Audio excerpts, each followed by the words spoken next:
अराजकता, यह शब्द सुनते ही आपके दिमाग में क्या आता है? दंगे, आग, लूट, खून। हमें बचपन से सिखाया गया कि अराजकता मतलब अव्यवस्था। लेकिन अगर मैं कहूं अराजकता हिंसा नहीं बल्कि सत्ता से मुक्ति का विचार है, तो क्या आप तैयार हैं अपने अब तक के विश्वासों पर सवाल उठाने के लिए? हमें बचपन से सिखाया गया कि अराजकता मतलब अव्यवस्था। सबसे पहले एक भ्रम तोड़ते हैं।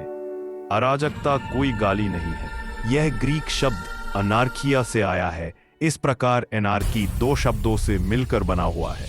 इसमें एन मतलब बिना और आर्की मतलब शासक या सत्ता, यानी ऐसी व्यवस्था जिसमें शासक ना हो। ध्यान दीजिए, अराजकता यह नहीं कहती कि व्यवस्था ना हो, यह कहती है जबरन थोपे गए शासक ना हो। असली सवाल यह नहीं है कि राज्य ना हो तो क्या होगा। असली सवाल यह है, राज्य होते हुए भी क्या इंसाफ हो रहा है। अराजकता के दो अर्थ हैं। पहला, जो आम धारणा फैलाई गई है, जहां कानून टूटकर अव्यवस्था में बदल जाता है। लोगों में जिसकी लाठी उसकी भैंस वाली धारणा बनती है। लोगों के दिमाग में डर और हिंसा के राज की तस्वीर डाली जाती है। यही वह तस्वीरें हैं जिससे लोग भ्रमित हैं, अराजकता के नाम से डरे हुए हैं। दूसरा है राजनीतिक दर्शन, अनार्किज्म। लेकिन राजनीति विज्ञान में अराजकतावाद का मतलब अव्यवस्था नहीं बल्कि स्वशासन है। अराजकतावादी कहते हैं सत्ता भ्रष्ट करती है, सिस्टम भ्रष्ट हो जाता है। राज्य, सेना, पुलिस अक्सर शोषण के औजार बन जाते हैं। अराजकतावादियों का स्पष्ट मानना है मनुष्य को हर समय डंडे से हाँकने की जरूरत नहीं।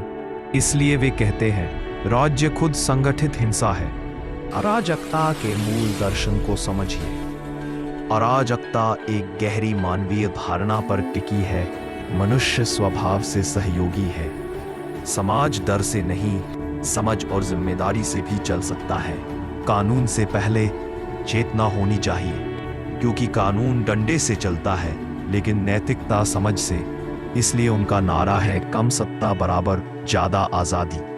अराजकतावाद हायरार्की की व्यवस्था का विरोध करता है, जहां मालिक ऊपर मजदूर नीचे, शासक ऊपर शासित नीचे, नेता ऊपर जनता नीचे होती है। क्योंकि जहां ऊपर नीचे की व्यवस्था है वहीं शोषण है। अराजकता एक विचार है और विचार एक रंग में नहीं होते। अराजकता के कई रंग हैं। अराजक साम्यवाद, जब जमीन, जंगल, फैक्ट्री, पानी, अनाज किसी एक के नहीं सबके हो। जब न मालिक हो, न सरकार और न ही चीजें खरीदने बेचने का जोर हो। जब हर आदमी अपनी क्षमता के हिसाब से काम करे और जरूरत के हिसाब से पाए, उसे अराजक साम्यवाद कहते हैं। न मालिक, न सरकार, न जमाखोरी, न मुनाफा, सबका काम, सबका हक, संसाधन बाजार में नहीं समाज के हाथ में। अराजक सिंडिकलिज्म, जब मजदूर खुद अपनी यूनियन के जरिए फैक्ट्री, दफ्तर और कामकाज चलाएं, बिना मालिक, बिना साहब, बिना सरकार के दखल के, और फैसले मिल बैठकर करें। मालिक नहीं, मजदूर मालिक। हुक्म नहीं, आपसी सहमति। सरकार नहीं, मजदूर संगठन। कानून नहीं, सामूहिक फैसला। व्यक्तिगत अराजकता, जब आदमी कहे मैं किसी साहब का गुलाम नहीं, न सरकार मेरी सोच तय करे, न कानून मेरी जिंदगी, मैं किसी पर राज नहीं करता और न किसी को मुझ पर राज करने दूं। आदमी पहले, हुक्म बाद में। अपनी मेहनत, अपनी मर्जी। न मालिक, न साहब।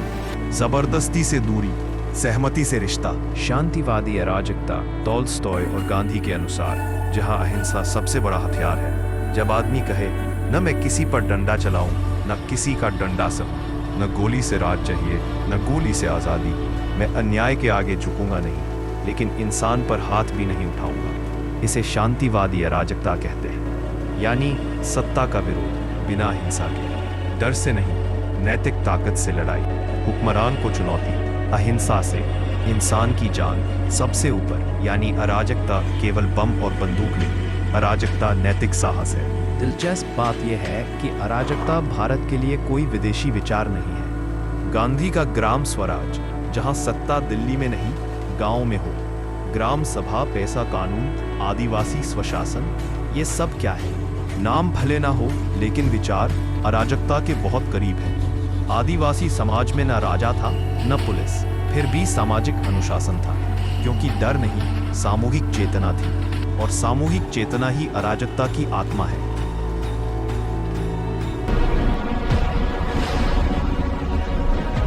अराजकता की आलोचना करने वाले लोग कहते हैं राज्य नहीं होगा तो ताकतवर कमजोर को कुचल देगा। लेकिन जरा ईमानदारी से पूछिए, आज राज्य होते हुए कौन कुचला जा रहा है?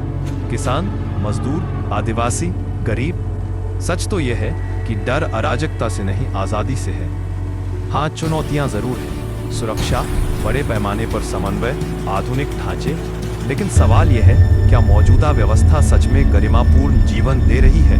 अराजकता हिंसा नहीं है, अराजकता खून खराबा नहीं है, अराजकता बम और बंदूक नहीं है, अराजकता स्वशासन है, अराजकता शोषण को नकारना है, अराजकता एक ऊंचा आदर्श है जो मानता है कि इंसान इतना समझदार है कि उसे हर समय साहब और मालिक की जरूरत नहीं।